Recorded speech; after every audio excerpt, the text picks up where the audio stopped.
Hello, garden boxes. Hey everybody, welcome back to the True North Life Homestead. Today we are going to be building garden boxes with the wood that's right behind me there. And if you guys are new to us here, then my name is Jillian and this is our homesteading journey. Welcome!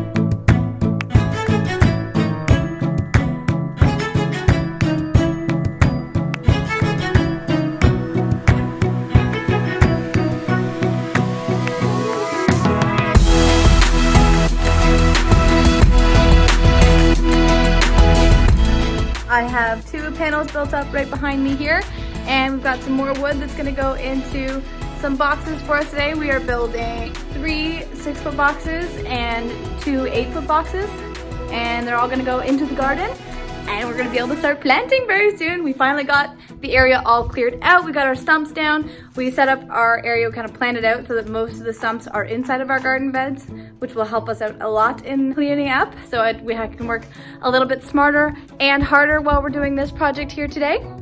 A lot of people talk about what you should be using for your garden bed boxes. I am using pressure treat wood because we are under snow for about 8 months of the year where we are, and the rest of it we still have lots of rainfall and a lot of moisture in our air, so we aren't in a dry environment. So the pressure treat is actually going to help us out a lot for that. Some people say that you're not supposed to use it because of the chemicals they use to preserve the wood can affect your vegetables in the end. There is no actual proof on that. The only thing that they've been able to prove is that the copper that they infuse the wood with to keep it fungal resistant will help your garden bed, and it's copper. Not a huge deal there. I'm not too worried about using pressure treat wood for our garden beds this time. And I mean, really, if you're going to be making garden beds, and you just have some scrap pieces of wood around, it's much better that that scrap goes into a garden bed as opposed to just sitting there rotting anyway. And there's a lot of different materials that you can use for garden beds. I have friends that use garage doors that they've cut down so that they have a nice long metal insulated garden bed, which I think is really cool. You can use rocks, you can just mount things up. It doesn't actually have to be contained by something. Animal feed bins and a whole lot of other really kind of neat ideas. If you have the option to make a garden bed or to not make a garden bed, the answer is always to make a garden bed, because you're going to get such a great return on the vegetables and produce you're going to be able to pull out of that garden bed for years to come before you have to replace anything. You're going to save yourself hundreds of dollars from going to the grocery store, as well as maybe be able to provide some great meals for your local community and family. So I love garden beds. I love the garden. If you haven't been able to tell, we're going to get started on that right now.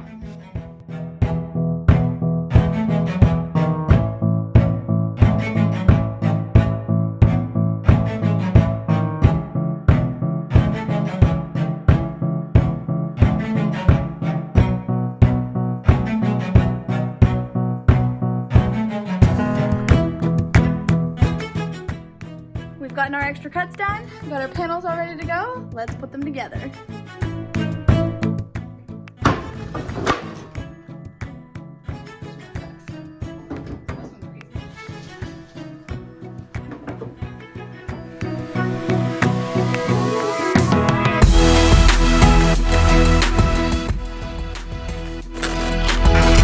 Totally messed up. While I was recording this video, I was like, super excited about building these garden beds and ready to show you, and as I was editing it I was like, I didn't say anything actually about why we're building garden beds, so I thought maybe I should talk about that a little bit too. So we have, I've mentioned before, very little dirt on our property. You can literally stick a shovel into the ground and you will hear a ding and you're hitting bedrock or just a giant boulder that we're not going to be able to pull out of the ground, and that's when you're dodging cedars. You've seen me take down the trees for this project and pull everything out, and we're really excited about having those gone and having the extra space. However, there's no dirt.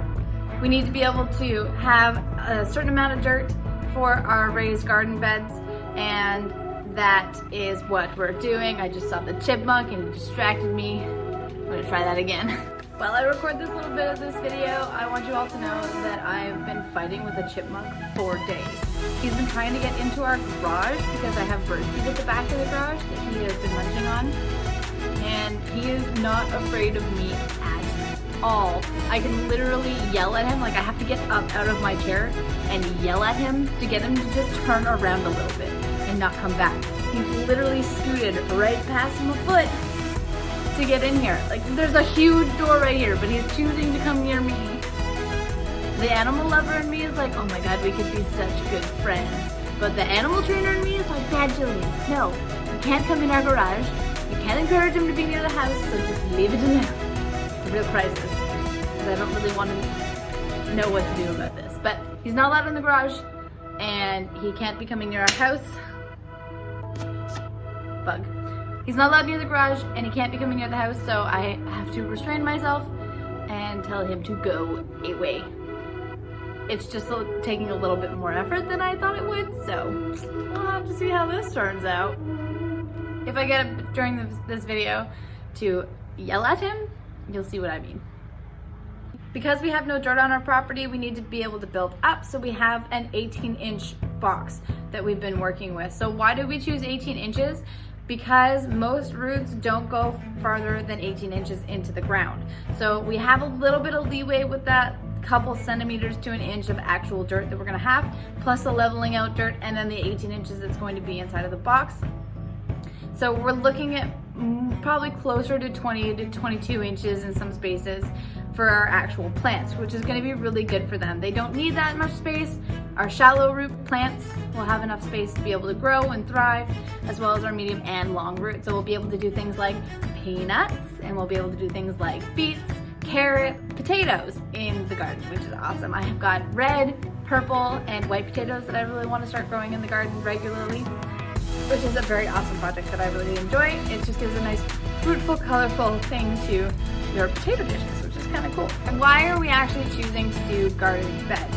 There are a bunch of reasons. One of the things that I really enjoy about garden beds is that they're so customizable. We were able to make our beds out of a little bit cheaper pressure treat because we aren't looking for anything super fancy, but you can use them out of anything. Like I mentioned earlier in this video, you can make them out of garage doors, rocks, literally anything. If you have something that's sitting around that can contain dirt that has at least 10 inches of space, you've got yourself a raised garden bed.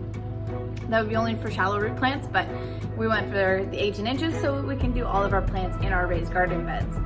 Another really great reason for us to do raised garden beds is that I actually have a really bad back. So for me to be sitting in the garden, working really hard with some hand tools, because we don't have a whole lot of large equipment right now, it would be really hard on me. And I love to garden. This is not something that I want to be stressed out about, or something that I want to, or something that I end up avoiding because I didn't want to be sore at the end of the day. So this is something that will really help me out, and because these are so customizable, build them to suit your needs. So if you are like me and you have a bad back, you can build them a little bit taller. If you have bad knees and you don't want to be sitting on the ground, that's totally an option. You can build them at levels, and when you're sitting in a chair, it's really comfortable for you to be able to do your gardening. There's less weeding, which means less work. So because they're raised, you have less likely of a chance for things like grasses and weeds and invasive species to be dropped into your garden beds because they're up off the ground.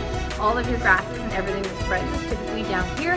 You've got your other layer of distance to be able to separate you as well.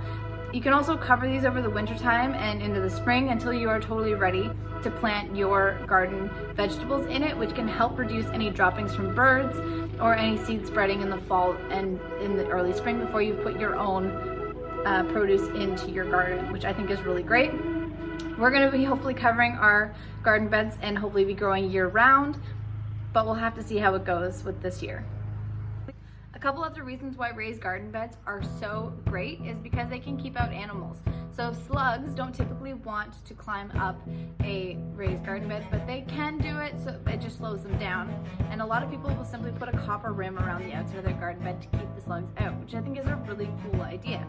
Some other things that you can do to keep your raised garden beds being pest proof is adding things like wiring at the bottom of your bed so that you have no animals trying to dig into it. An animal that's digging will hit that wire and they won't want to go any further because they think it's not very interesting. It's not just ground for them.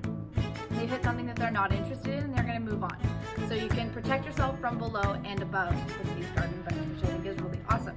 Also with these raised garden beds for new beginners, you have better drainage, so you don't have to worry about a lot of inconsistencies with your garden and with some of your more sensitive plants as you would in a traditional garden. You have warmer soil so that you can get started planting sooner, and you have no tilling so that it's a lot easier on you with regards to any extra physical work you have to do. So because I don't have to sit out in a traditional garden, till it, weed it, seed it, till it, fertilize it, blah blah blah. Just gives you more opportunity to kind of stop gardening, which I think is really sad. I don't want anybody to stop gardening. You should really find the joy in it, and a raised garden bed just really helps with that. Our boxes out here now, they're pretty much all built up. I've got one more that needs to come in here on another day, and we've got to get our dirt in here before our plants go in. But we've got our 4 6-foot garden beds and 2 8-foot garden beds is a great start for our garden this year, considering the fact that this, where I'm standing right now, is where a bunch of trees were a couple of weeks ago. I'm super happy about that. So thank you so much guys for joining us today, and we will see you next time on the True North Life Homestead. Make sure to subscribe and hit that bell icon so that you know when we're uploading next. But we do upload every Tuesday and Thursday at 10 a.m. We'll see you guys there. Bye!